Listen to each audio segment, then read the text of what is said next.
જય શ્રી કૃષ્ણ. આપણે ઠાકોરજીને શ્રીંગાર, કુંડળ, મસ્તક પરના શ્રીંગાર, કંઈ પણ જે આપણે વસ્તુ, કોઈ પણ જે આપણે ધરાવીએ છીએ, તો એને પ્રભુ સાથે જો જોડાયેલા રાખવા હોય, એક વળું ન થઈ જાય, પડી ન જાય, તો આપણે જે વસ્તુનો ઉપયોગ કરીએ છીએ તેને કહેવામાં આવે છે લગાવ. And also cold one kind of wax, કે જે પ્રભુ સાથે જોડાયેલું રહે. અને જ્યાં સુધી એ પ્રભુને ન સ્પર્શે ત્યાં સુધી લગાવ કહેવાય. પણ જેવો એમને પ્રભુને સ્પર્શ થઈ જાય, એને પ્રભુ પોતાના શ્રી અંગે લગાવે, ત્યારે આ લગાવ છે એ અનુરાગ કહેવાય.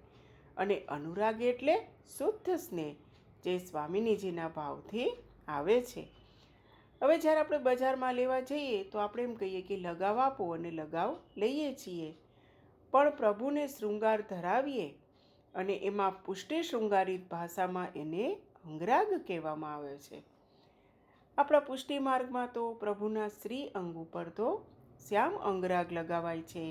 અને જો પીછવાય કે બીજી કોઈ જો વસ્તુ ધરાવવાની હોય તો પીળો લગાવ અંગીકાર કરાવવામાં આવે છે. હવે લગાવ એટલે શું?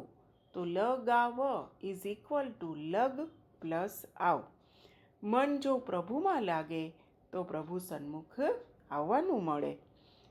અને જો મન પ્રભુ ભક્તિમાં લાગી જાય તો પછી બીજું બધું ફીકું લાગે. જેટલો લગાવ વધારે તેટલો પ્રભુ સાથે આપણો લગાવ વધારે. જે રીતે લગાવ પડી રહે તો એ કડક થઈ જાય, પરંતુ જેવો આપણે મસળીએ તો એનો પાછો મૂળ સ્થિતિમાં આવી જાય છે. એ જ રીતે જેટલો આ જીવ છે એ લૌકિકમાં ફસાયેલો રહે છે ત્યાં સુધી તે કડકને એવો રહે છે, પરંતુ જેવો ભક્તિના રંગમાં અને પ્રભુની ભક્તિના રંગમાં રંગાઈ જાય છે તેટલે તેના મૂળ સ્વરૂપમાં આવી જાય છે. જય શ્રી કૃષ્ણ. શ્રીનાથજી બાવા કી છે.